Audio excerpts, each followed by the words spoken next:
नमस्कार। विज्ञान पर चर्चा में आपका स्वागत है।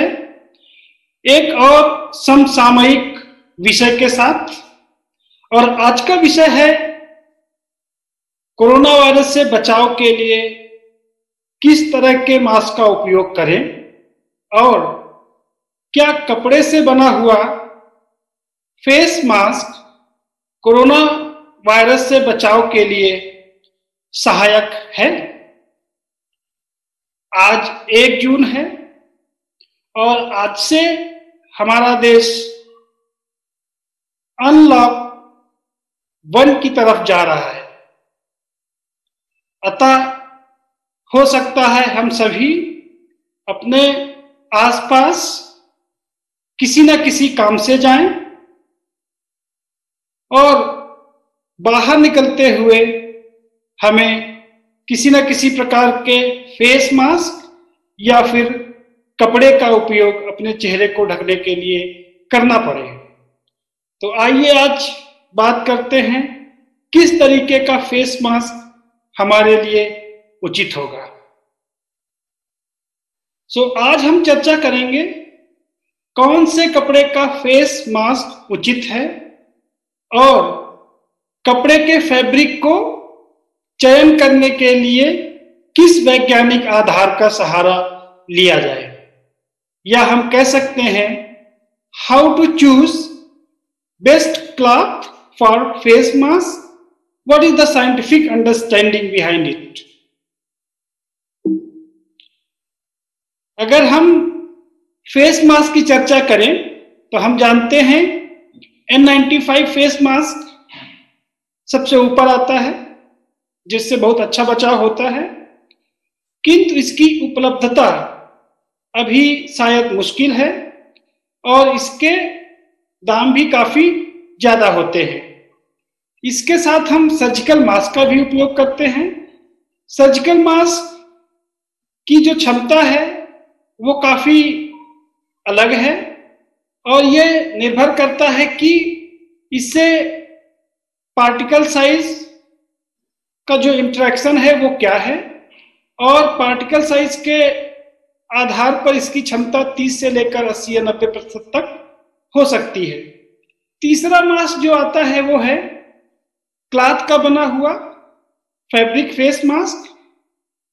यहां पर एक जो सबसे बड़ी दुविधा है वो है कि क्या क्लॉथ से बना हुआ या कपड़े से बना हुआ फेस मास्क सुरक्षित है, उसके सुरक्षा मानक क्या है, क्या इसका उपयोग करना हमारे लिए ठीक है, और क्या यह हमें कोविड-19 बीमारी से या SARS-CoV-2 वायरस से बचा सकता है। ये चर्चा करने से पहले थोड़ा सा हम कोविड वायरस और इसके प्रसार के बारे में समझेंगे। यह चित्र काफी हद तक इस प्रसार को समझने में हमारी मदद करेगा। अगर आप यहां देखें तो यह एक कोविड वायरस से संक्रमित व्यक्ति है जो अगर छींकता है, खांसता है या किसी से बात करता है तो वह एक तरीके के एरोसोल का निर्माण करता है, जिसके साथ साथ कोरोना वायरस पार्टिकल भी एसोसिएटेड होते हैं। अगर कोई अन्य व्यक्ति जो स्वस्थ है अगर इस एरोसोल के संपर्क में आता है तो वो कोरोना से प्रभावित या संक्रमित हो सकता है। किंतु यह एरोसोल काफी अलग अलग साइज के कणों में हो सकता है और जो कण बहुत ही छोटे हैं या बारीक हैं वो हवा में काफी ज्यादा देर तक रह सकते हैं। अतः कोई अन्य व्यक्ति जो उस समय जब यह संक्रमित व्यक्ति छींक रहा था, खांस रहा था या बात कर रहा था नहीं है और बाद में आता है, तब भी इसके इस एरोसोल से संक्रमित होने की काफी संभावना रहती है। तीसरा एक और माध्यम है, अगर ये एरोसोल या इसके छींके हुए ये कण किसी अन्य सरफेस पर गिरते हैं और सरफेस को संक्रमित करते हैं, या संक्रमित व्यक्ति अपने हाथ से सरफेस को छूता है और उसको संक्रमित करता है, तो इसके जरिए भी कि कोई अन्य व्यक्ति अगर उसी सरफेस को या संक्रमित सरफेस को छूता है तो उसके द्वारा संक्रमित होने के चांसेस रहते हैं। इसके साथ ही साथ अगर हम बात करें कि जो एरोसोल के कण हैं या रेस्पिरेटरी ड्रॉपलेट जो हैं, सांस की बूंदें हैं, वो कोरोना वायरस के साथ साथ अन्य विभिन्न तरीके के बायोलॉजिकल कणों को साथ में रहती हैं, क्योंकि कोरोना वायरस एक परजीवी वायरस है या परजीवी है जो अकेले जीवित नहीं रह सकता। यद्यपि कोरोना वायरस का साइज 40 से लेकर 140 नैनोमीटर के बीच आकलित किया गया है, किंतु इसका एसोसिएशन अन्य बायोलॉजिकल पार्टिकल के साथ होने के कारण साइज काफी बढ़ जाता है। और इन जनरल साइज को हम दो हिस्सों में बांट सकते हैं। एक हिस्सा जिसका साइज 300 नैनोमीटर से कम है और एक दूसरा जिसका 300 नैनोमीटर से ज्यादा है।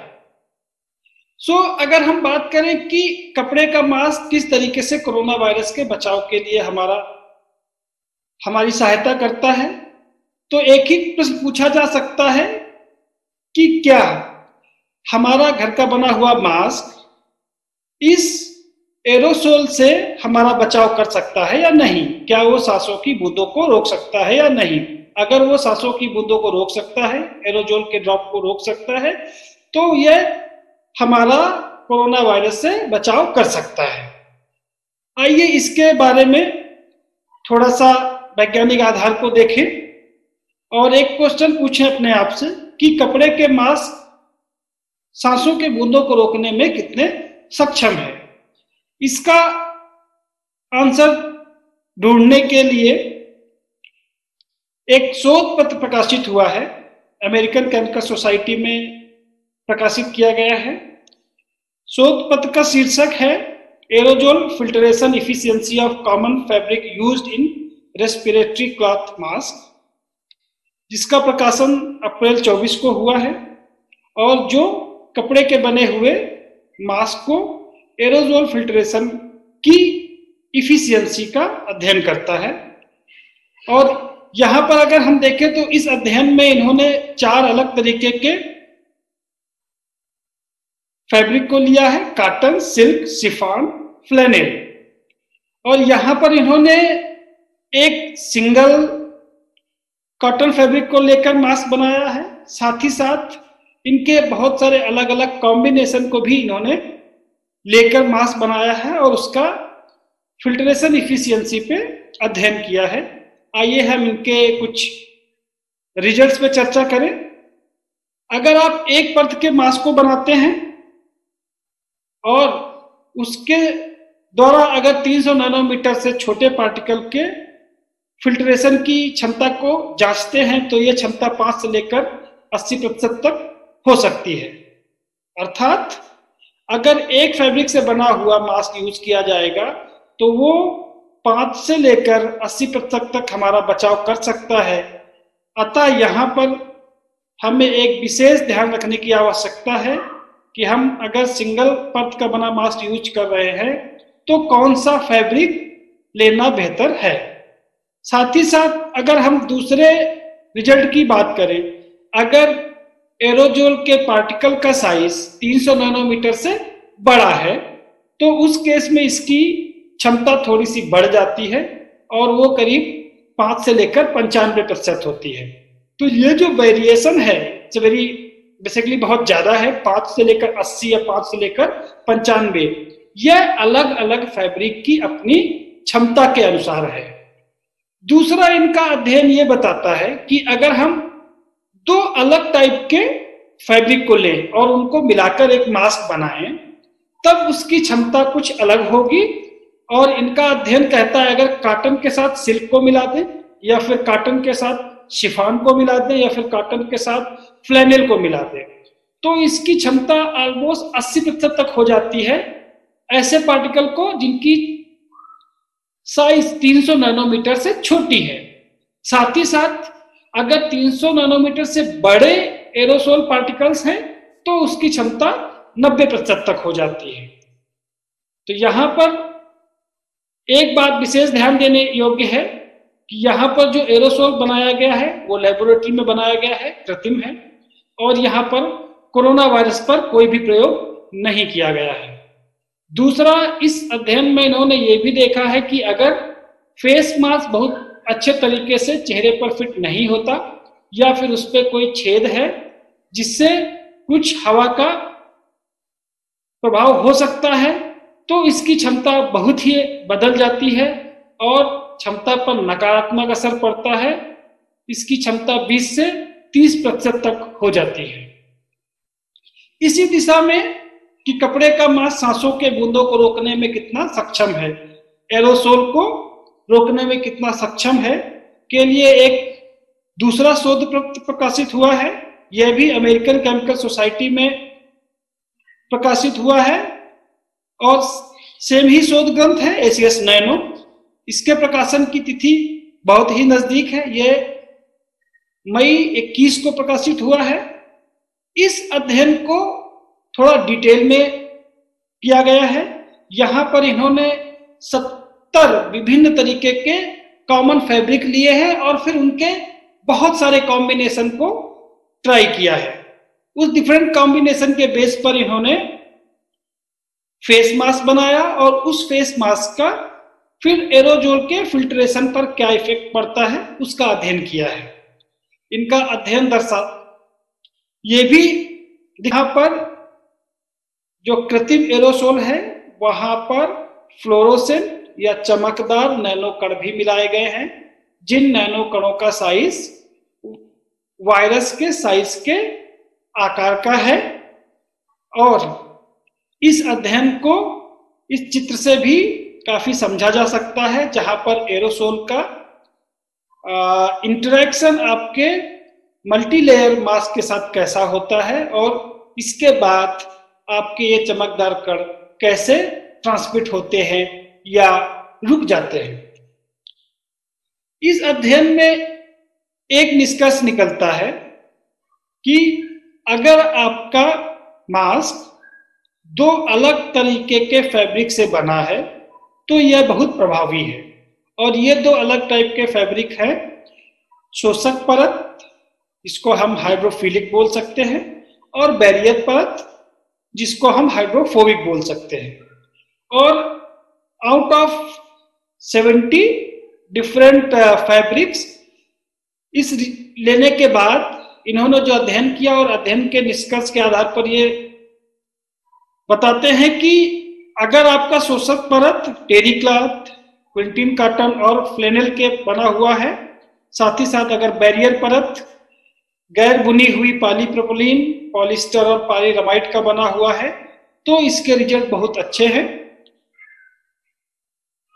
अंत में अगर हम इन दोनों अध्ययनों को एक साथ सम्मिलित करें और एक निष्कर्ष निकालें तथा इस निष्कर्ष से हम क्या सलाह ले सकते हैं वो समझें, तो एक बात कही जा सकती है कि एक अच्छे मास्क को बनाने के लिए कम से कम 2 परतों का होना अति आवश्यक है, जिसमें से एक परत हाइड्रोफिलिक कॉटन फैब्रिक की हो, दूसरी परत हाइड्रोफोबिक फैब्रिक की हो। हाइड्रोफिलिक मीन्स शोषक परत, हाइड्रोफोबिक मीन्स बैरियर परत। अब अगर आप हाइड्रोफिलिक और हाइड्रोफोबिक से परिचित नहीं हैं तो मैं एक छोटा सा एक्सपेरिमेंट आपको बताना चाहूंगा। आपके घर पे उपलब्ध किसी भी कपड़े पर आप पानी की कुछ बूंदें डालिए। अगर पानी की बूंदें उस कपड़े पर शोषित हो जाती है, अगर वो कपड़ा उस पानी की बूंदों को सोख लेता है, तो आप कह सकते हैं यह हाइड्रोफिलिक है। और अगर वो कपड़ा पानी की बूंदों को नहीं सोखता, पानी की बूंदें उस कपड़े पर नजर आती हैं, तो वो कपड़ा हाइड्रोफोबिक हो जाता है। तो आपके घर में उपलब्ध किसी भी कपड़े को लेकर आप इस तरह का प्रयोग कर सकते हैं और उसके आधार पर 2 अलग तरीके के फैब्रिक को ले सकते हैं और उस फैब्रिक को लेकर आप एक मास्क बना सकते हैं। दूसरा महत्वपूर्ण बिंदु यह है कि अगर आप एक साथ अलग अलग फैब्रिक के कपड़ों को लेकर कई परतों का मास्क बनाते हैं तो उसकी क्षमता बहुत ही अच्छी हो जाती है और इसकी क्षमता को N95 मास्क के साथ तुलना किया जा सकता है, या यह कह सकते हैं कि इसकी क्षमता N95 मास्क के समतुल्य हो जाती है। तीसरा जो काफी महत्वपूर्ण बिंदु है वो है कि अगर आप घर पर मास्क बना रहे हैं तो इसकी फिटिंग पर विशेष ध्यान दें। मास्क चेहरे पर अच्छी तरह से फिट होना चाहिए, लीकेज की संभावना ना के बराबर हो। अन्यथा कोई भी फेस मास्क, चाहे वो N95 हो, चाहे वो सर्जिकल मास्क हो, चाहे आप घर का बना हुआ मास्क, आपकी पूर्ण रूप से सुरक्षा नहीं कर पाएगा। अंत में मैं ये कहना चाहूंगा कि ये वैज्ञानिक अध्ययन और उसके निष्कर्ष ये बताते हैं कि क्लॉथ फैब्रिक का फेस मास्क का उपयोग हम कोविड-19 से बचाव के लिए कर सकते हैं और यह करना काफी लाभकारी भी होगा, क्योंकि इसे आप अपने घर पर बना सकते हैं और कपड़े से बने फेस मास्क पर आपका बहुत ज्यादा खर्च भी नहीं आने वाला है। अतः आपसे विशेष निवेदन है कि इस विषय को समझें और घर पर बने हुए फेस मास्क का उपयोग खुद करें और अपने परिवारजनों व मित्रों को करने की सलाह दें। धन्यवाद।